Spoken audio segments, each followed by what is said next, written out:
Yes, mazee habari zenyu bana ndugu zangu.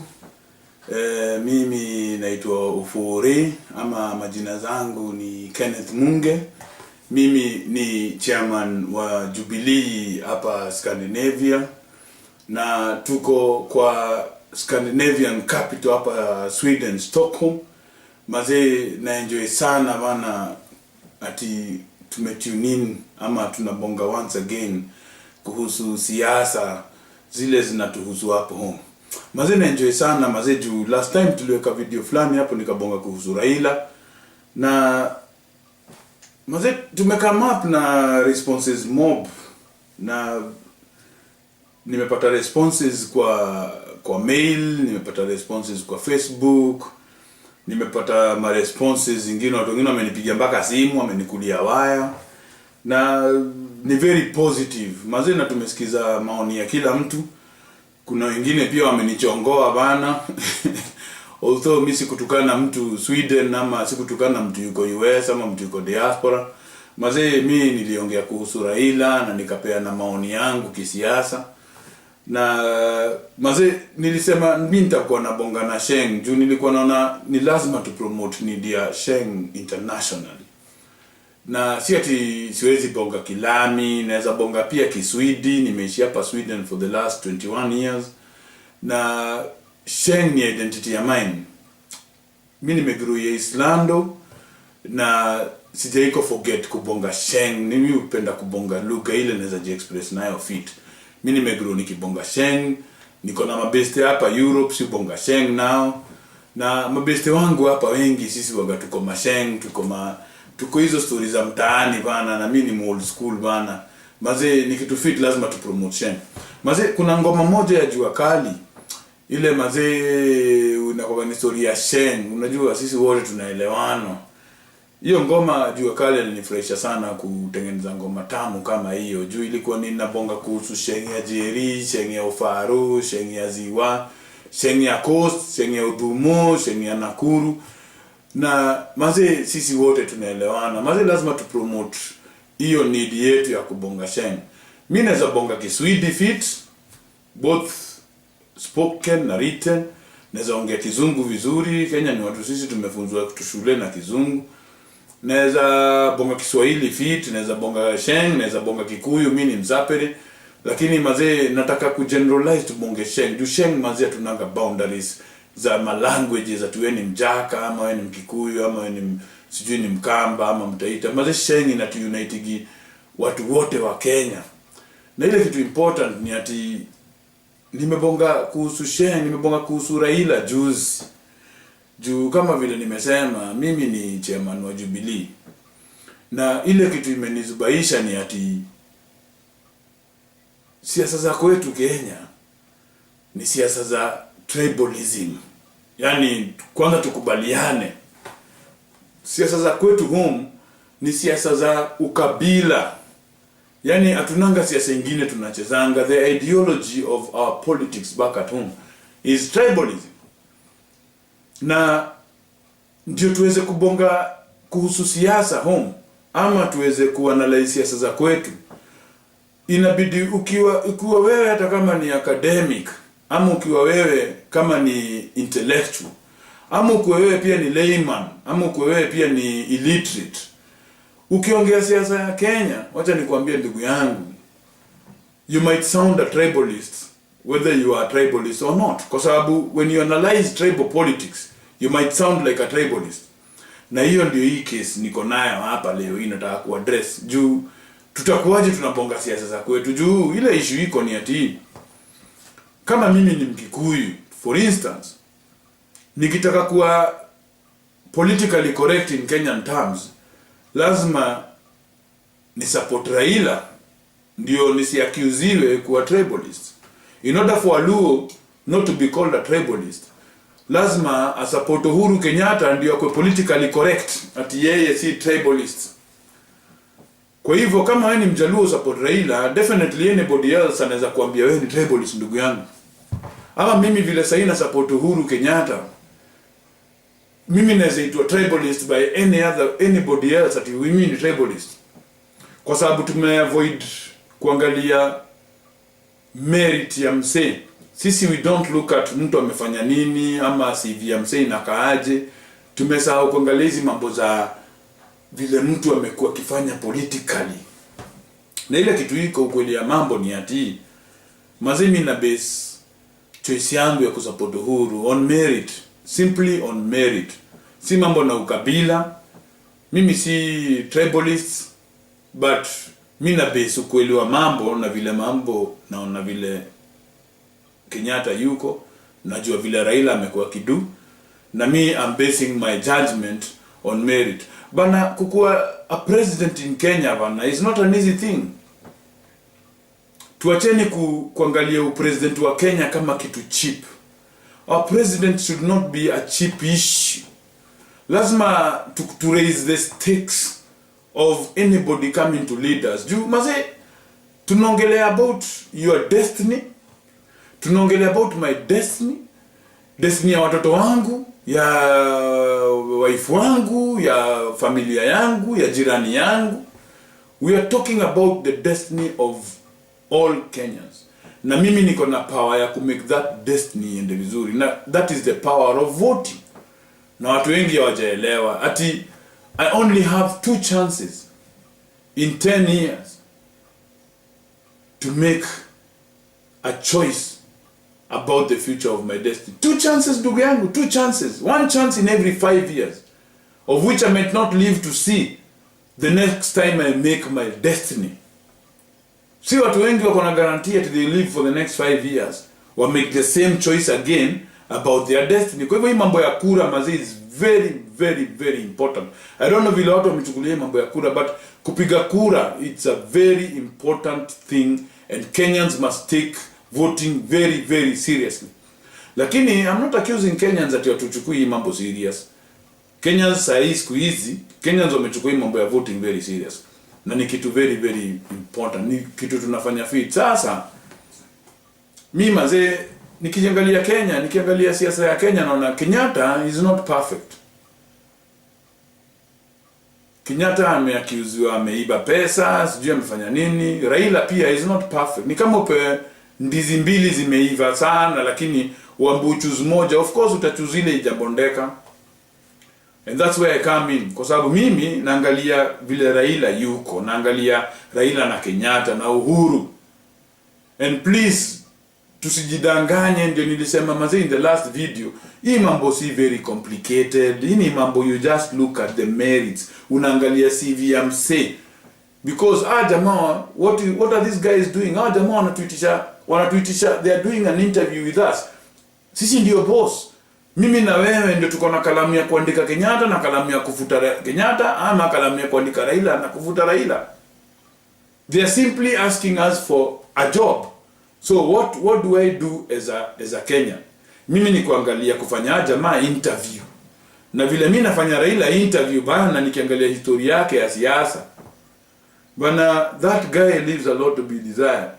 And I will take you back again, whether you call me a tribalist or not, I don't care. Huyu jamaa alijaribu kupindua serikali 1982 using force. Huyu jamaa alifanya Wakenya wengi vijana wa 82 Air Force wa 1982. By that time hao vijana wa Air Force walijaribu kupindua serikali na walituletea shida kubwa sana Kenya.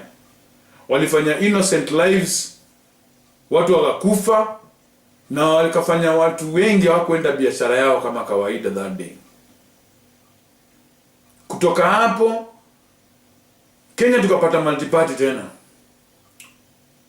Baba yake alikuwa part wa Ford, ile ilikuwa ndio multi-party. In fact, by the way, Charles Rubia na Matiba, in fact those are the guys we are supposed to be thanking every day. Juu hao walituletea multi-partyism in Kenya.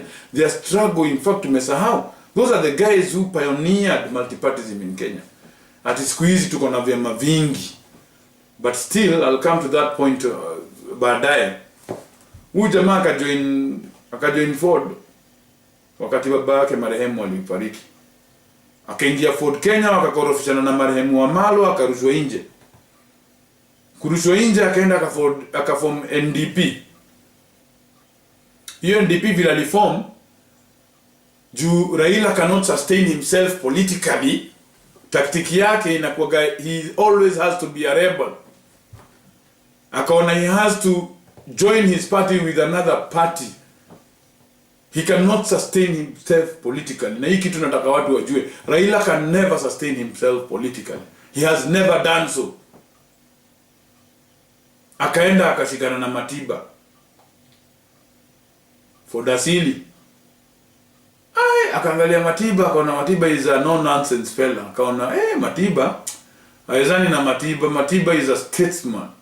Matiba is not a no-nonsense guy. Matiba atakagi ujinga.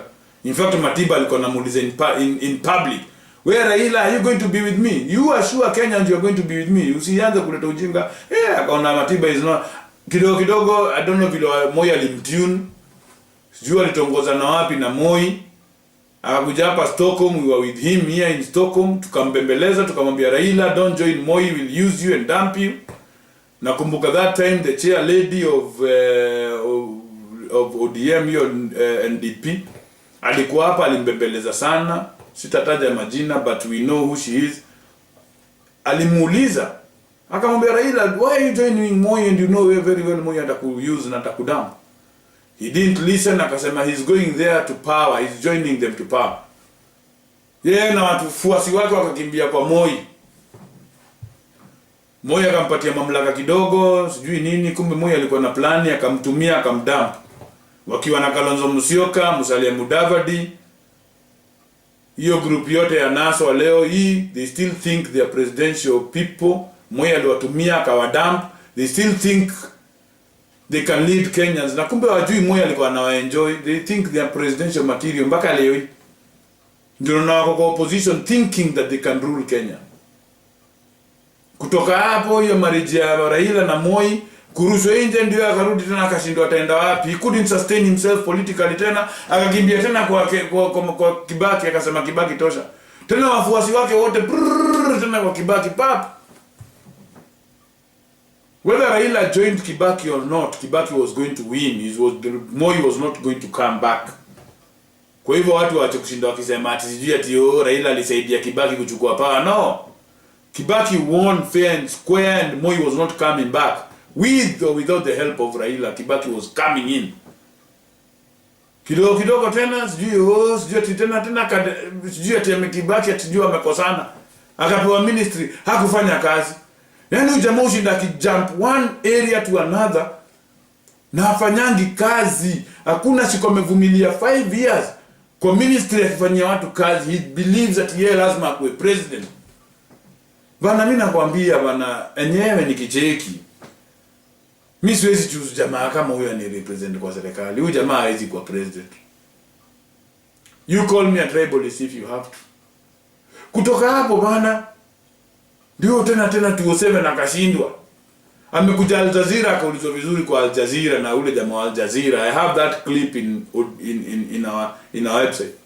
Na kambo unasikia vibaya juu Kibaki alicheat kukushinda. Wewe ulikuwa unaiba, Kibaki kashinda kushinda. Kidogo tena amedanganya sijui Obama sijui ni kazi ni yake. Anaulizwa swali kwa Al Jazeera hawezi jibu. Yani this guy, yani mimi nashinda kwaje? Huyu mtu mmoja ndio mimi nashindwa, hata hajawahi iko group anybody. He has never brought anybody forward. He has never groomed anybody. Yani kila sani yeye Raila kila siku. He has never groomed anybody. Sasa naulizaje? Amefanya Professor Anyang' Nyong'o into a sycophant. Amefanya huyu jamaa anaitwa nani? Orengo Jemo. Amefanya James Orengo. By the way, James Orengo, there was a time we used to see James Orengo as an alternative to Moi. That's how James Orengo was. Tulikuwa tunamuona this guy alikuwa anaenda mpaka kwa jukwaa wakati wa national events. Moi anaongea, hata ukiona watu wengine hapa wanakaa hapa, ubinzani wako hapa, picha ya James Orengo inalindwa. James Orengo was that powerful. Now today he's just a mere Raila sycophant. I know intelligent Luos like Otieno Kopio. I've been to Otieno Kopio's home in Kasipul Kabonda when he was an MP.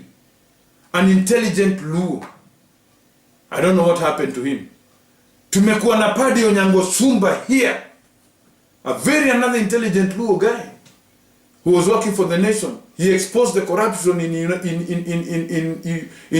Union. Huyu jamaa alienda nyumbani, Raila akamwabandon. Yani huyu jamaa yani nataka kuniambia he has never groomed anybody else who can take over him. Yani it has to be Raila yawa. Yani ni huyu jamaa tu kila saa. Hata saa hii tu vile NASA imetokea tulikuwa tunadhani ata import kale. Mmesikiza Ruto vile anasema tukiwa Juja. I was in Kenya when Ruto was giving this speech in Juja. Ruto anaulizaje? We thought they were going to bring a candidate from abroad. Wameturudisha ile takataka tu Raila. Yani nyinyi ya muonangi, yani hakuna mtu mwingine you can bring to us. Yani ni huyu takataka tu ile moja. Bana wacheni niwaambie, you call me a tribalist bana. Lakini sisi hatutachiemu hiyo chieti yenu nyinyi mnakula, acha nikwambie. Si hatutakula hiyo mavi nyinyi mnatukulisha. Let me tell you the truth. You call me a tribalist, but hatutakula hiyo mavi nyinyi mnakula. You can go to the tallest building in the world in Kuala Lumpur. I'll give you the ticket to go there. Call me a tribalist if you want. Lakini huyu jamaa bana, you tupatieni mtu mwingine bana. Yawa, it has to be Raila all the time. Ni huyu jamaa tu. Yani amjao iko pata mtu mwingine bana. How do you people think? Hapa nimeona jamaa ananiambia sijui nimejipatia title kubwa. Kimtu kikubwa tu kinafanya McDonald's hapa na hapa ni matope. Yani what is wrong with you people? Mnatupatia ile the same shit all the time. Yani hakuna mtu mwingine isipokuwa huyu jamaa all the time, na Wakenya tunawaambia kila siku tupatieni anybody else, not si takataka. Raila is unrecyclable bana. Huyu jamaa hawezi kuwa leader. Huyu jamaa is a sick person in the kichwa. Angalia mpaka sasa anaenda aki-insight watu huko. Bado anaenda huko Masaini na insight watu. Anaambia watu usinunue mashamba. Sasa tusemeaje? Wajaluo wanunuangi shamba mahali pengine. You see, he is always inciting people wapigane. Wewe umesikia mtu wote wa Jubilee akaenda kusema tu Wajaluo usinunue shamba huko, wasifanye hivi. Why is this guy always kila saa? Okay, tuseme hii daraja imeanguka juzi, wanasema ni Jubilee sijui nini. This guy analipanga watu warushe mawe. He pays people waende kwa huko wakapigwe tear gas. Yani amejaribu kusabotage vitu za serikali kila wakati. Hata hii daraja imeanguka juzi yeye ndio amesabotage. Ametoka tu huko amelipa youth wakakuja wakasabotage hiyo kitu. Sasa huyu ndio mama mnatuambia kwa rais wetu bwana. A person who is against SGR. What is wrong with SGR? So we wouldn't. Kwa hivyo afadhali tungekuwa na hiyo train. Afadhali tungekuwa na hizi daraja zinatengenezwa. So afadhali tukae in hell ndio Raila ikuwe sasa ati afurahi ama ndio nyinyi mfurahi. So we wouldn't. Afadhali tungekuwa na hizo train na mali fulani tungekuwa na maendeleo. Hapana, you guys, Kenya is moving forward. Kenya si tunaendelea. Jubilee we are moving forward. Na watu wengine wanaendelea mbele. Nyinyi kama nataka kubaki na hiyo chieti yenu, nyinyi bakini na hiyo chieti meru yenu. Sisi hatutaendelea kukuchuzia mavi yenu. We are not going to do that. Kama nyinyi hamtaki ku advance in politics, that's your own problem. Sisi we are not going to choose Raila simply on that. Bring us another candidate. Afadhali hata mngeka Musalia Mudavadi. Maybe we will be talking something else today. Lakini mnaturudishia the same guy who has never groomed even not a single man from his family. Ndugu yake Oburu alisema vizuri. Oburu alisema Raila was a biological mistake. I believe that guy was talking the truth. Au jamani kama mbuyu wake alikuwa na kale kanjo tuko ka speed ama sijui nini. Hata sijui naweza sema nini bwana. Hapana, wacheni acha kucheka bwana. Maana nakwambia kitu ni very irritating. I don't know how these guys think. Mazote tuachane na hiyo story ya Raila. Mase Jubilee, vote for Uhuru and Ruto. Period. If you are a Kenyan mtu na akili, if you are thinking, mase you vote for Uhuru and Ruto. Mase wacha nikwambie ukweli. Mase Kenya is moving forward. Na sisi hatutaki mtu ana anti maendeleo. Kama ni Mutua is a governor who's amepeleka watu Machakos mbele. But that guy is identifying himself with Jubilee, which is good. Hata mtu kama Joho, by the way, mimi nashindwa Joho bana. Joho anatumiwa na Waarabu. Waarabu wana support Jubilee. Alafu kando wanalipa Joho a support naso, ni kwa sababu they don't want the status quo of Mombasa to change. Watu wa Mombasa ushaona vile wako. Watu wa Mombasa ni kama mabusu. Ukienda Mombasa, Waarabu wanatreat wa Afrika kama mabusu. Wa Afrika wanapika chapati huko. If you want to see colonialism still in Kenya, go to Mombasa. Watu wa Mombasa, watu wa coast wanatreatiwa na Waarabu huko. Watu wa Arabu wao wanajifanya tuko na serikali Jubilee because they have businesses. Lakini Joho wanampa pesa huku chini, will make sure that watoka bara hawakuji Mombasa. Kama mzungu hakuji Mombasa, who else will come to Mombasa? Ni sisi watoka bara tunakuja huko. Sisi ndio tunakuja kuogelea huko. Sisi ndio we are the ones keeping tourism afloat, especially we diasporans. Na Joho hataki hivyo, anapewa pesa na Waarabu kumana zake. Bana, you guys, bana Kenyans, let's choose Jubilee. Hii mambo ya NASA, you guys throw those guys out. Ruto alisema vizuri, jamaa tuwarusheni nje. Let's go back to development. Tafadhalini bana. Manze, hii kitu ni very easy. In fact, mi sioni elections ikiwa very complicated ya Kenya this time. This is a very easy elections. It's about merit. It's about watu wana akili na wajinga, period. Na wajinga wanaonekana. Very clearly, wajinga wanaonekana na watu wa maendeleo wanaonekana. You guys, vote for Uhuru and Ruto. Tafadhalini. Alafu, let me jump to the next topic. Kwa sababu mambo ya jamaa, ina udhimtu. Yani, you guys, mnafaa kuthink, mnafaa kujua nchi yenu, what it needs, na nchi yetu inaendelea mbele, na sisi tutaendelea mbele na Jubilee. Hapa Scandinavia bana ni mambo ya Jubilee bana. Mazim msisahau, let them call us tribalists because we have to address issues the way they are. Kama watatubadilishia Raila, wanataka kutuletea Raila leo na kesho watuletee bado Raila. Tangu 19 sijui ngapi bado ni Raila. I mean, come on. Wacha waseme sisi ni wa kabila. We don't care. I don't have any contract with anybody that if I have to support Raila tutakosana. Wacha tukosane. Nobody pays my rent. Nobody anilipianga kitu. Let them go to hell. Wacha waniite mimi ni mkabila. But the main thing is that I'm choosing Uhuru because of he's more meritable. He's a more development conscious guy to lead us. He's a more intelligent guy. Wacha nikwambie, tulisoma mambo ya WikiLeaks. When WikiLeaks huyu jamaa Assange alitoa, the United States ambassador aliulizwa mambo ya Kenyatta na akaulizwa mambo ya Raila.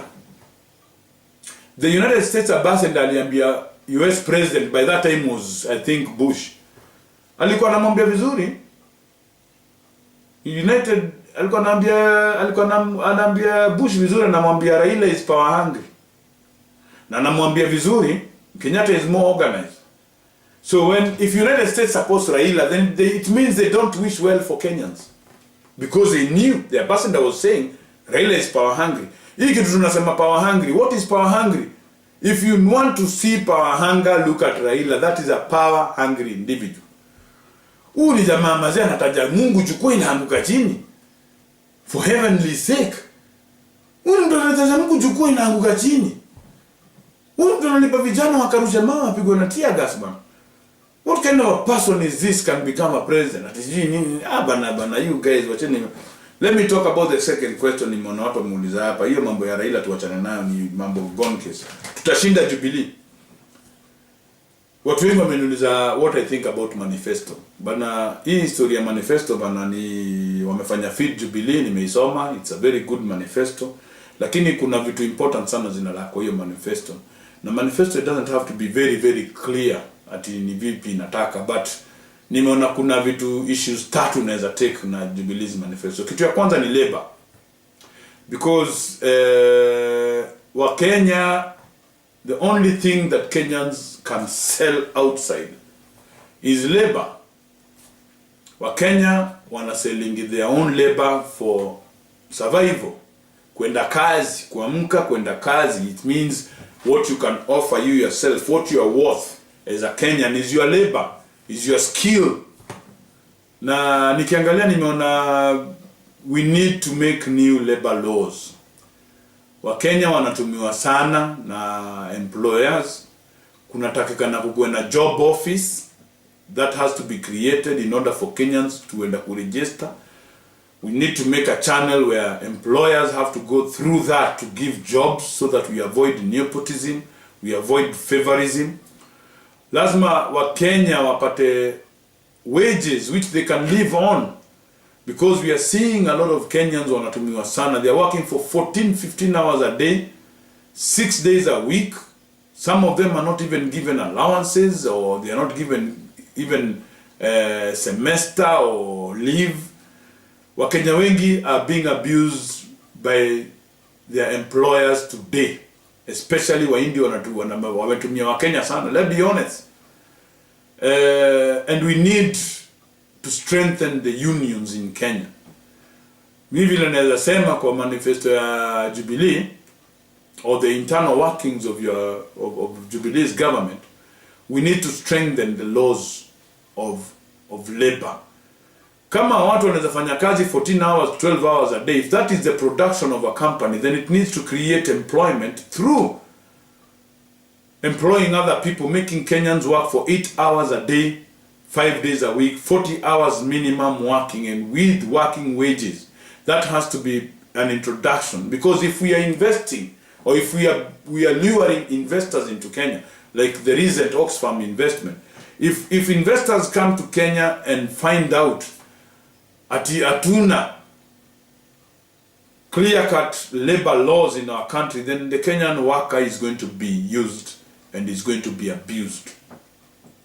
Wanawake wanatumiwa sana kwa kazi zao. In fact, the most abused people are women. In our manifesto, I didn't see a chapter for women. I think we needed to talk about women, because women are playing a major role in our economy. Women are the most victimized people, sexually abused women in offices. And we need to protect our women in the places of work. I think that manifesto need to put at least more weight on that. Alafu food security is something that we didn't talk about. Unajua zamani tulikuwa na granaries. If you go to Kikuyu villages, we used to have granaries where we used to store food. In every culture we used to have granaries. We know very well that we can endure droughts in Kenya after every 4 years. That is like a pattern, that in every 4 years Kenya can endure drought. Without food security, where we conserve our own food, we need to increase, or we need to find out ways of saving food and putting it into bunkers kama disaster. Kwa sababu sasa naona tunapewa chakula mpaka na Saudi Arabia. I mean, it's a bit shameful. A desert country giving us food, relief food. It's not adding up. It's not adding up still. That is something we need to work on. But I'm saying that it's not that I'm finding kazi vizuri. You've done a lot of development, but I think in our manifesto we need to put, or we need to have those internal working. Alafu kitu kingine watu wameniuliza ni ati kama Kenyatta has been very rhetorical, ametukana watu. I think Kenyatta hajatukana watu. What he has done, you know, this is the son of Jomo. Kenyatta alienda Turkana huko, and I think this guy was, and I wanted to address this issue because people must understand. Uhuru Kenyatta is the son of Jomo. Na nyinyi watu wa media, be playing Jomo's videos and tell Kenya, and tell Kenya understand Jomo Kenyatta, our founding father, how he used to speak. Tunakumbuka one incident, Kenyatta alienda Kisumu, for instance. Jomo Kenyatta, not Uhuru, Jomo Kenyatta. Wakati alienda Kisumu, Jaramogi was the vice president. Akaamka, just like Kenyatta went in Turkana and this guy woke up, akaanza kuongea bullshit, sijui nini, msikule pesa. Jaramogi akaamka akasema, oh, tunataka pesa, sijui nini na nini. Jomo alimwambia, when Jomo took the microphone, aliambia Jaramogi, akamwambia, wewe, unataka nikupatie ngina ndio ujue mimi ati nakupenda, ama what do you want? You know, that was absurd. Kwa sababu Raila alijaribu ku humiliate Jomo in front of his own people at home. Akaulizwa na Kenyatta, kuna kiti kingine unataka isipokuwa hii ya vice president? upatie watu wako chakula. Which other seat do you want? Do you need to become a president or unataka nini? Because hakuna kitu kingine kubwa kama hii ya vice president which can generate food for your people. Jaramogi hapo na hii ya Kenyatta huko Turkana, it was the same incident when Kenyatta told them, I mean, mtupatie kura ama msipatie, we move on. Kenyatta was even much more sincere, hakuwa tukana, that was just telling them the truth. Matombe mafuta sijui mtukule nini, don't be talking. You see, that's the Jomo in our president coming out. Uhuru is the son of Jomo, and people must understand that. I think that the Kenyan history has to be taught correctly, kwa sababu Jaramogi alijaribu kuongelesha Jomo vibaya.